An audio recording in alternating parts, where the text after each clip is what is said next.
Lyme disease is the most common arthropod-borne illness in the United States, infecting almost 500,000 people every year.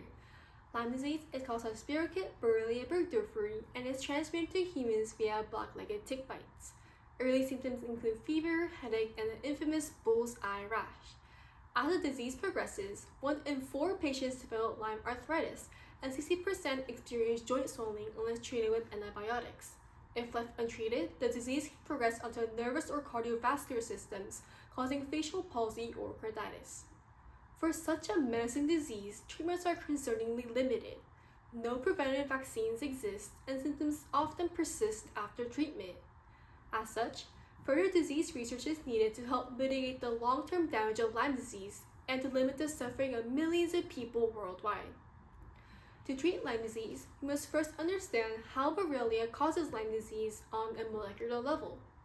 Recent studies show that Borrelia secretes nucleotide-based cyclic di-AMP molecules, which bind and activate the host's innate immune receptor sting, thereby inducing a type 1 interferon response and thus sustained inflammation. Borrelia secreted cyclic di-AMP molecules are produced by the dis-A protein, a diadenylate cyclase that uses ATP to synthesize the molecule.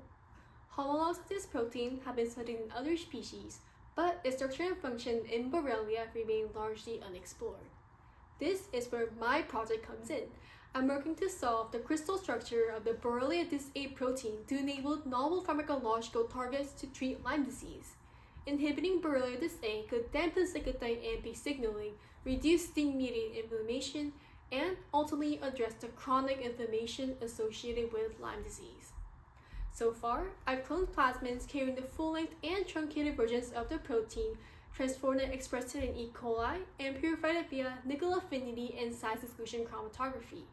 The SCS-PAGE gel electrophoresis confirmed the protein identity in the elution, and the size exclusion data show that Borrelia dis-A elutes as a dimer, which is consistent with the other dis-A homologs. After purification, I moved on to X-ray crystallography. I set hanging drop trays in around 500 conditions at varying protein concentrations and incubation temperatures. At a protein concentration of 15 mg/ml incubated at room temperature, I observed 3 conditions that formed small, needle-like crystal hits. My next steps are to refine these conditions to form larger, more uniform crystals.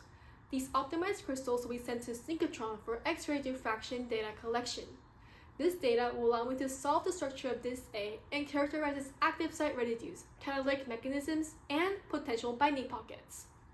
Overall, this research will lay the foundation for novel targeted therapeutics to attenuate Borrelia-mediated inflammation and immune activation. Thank you.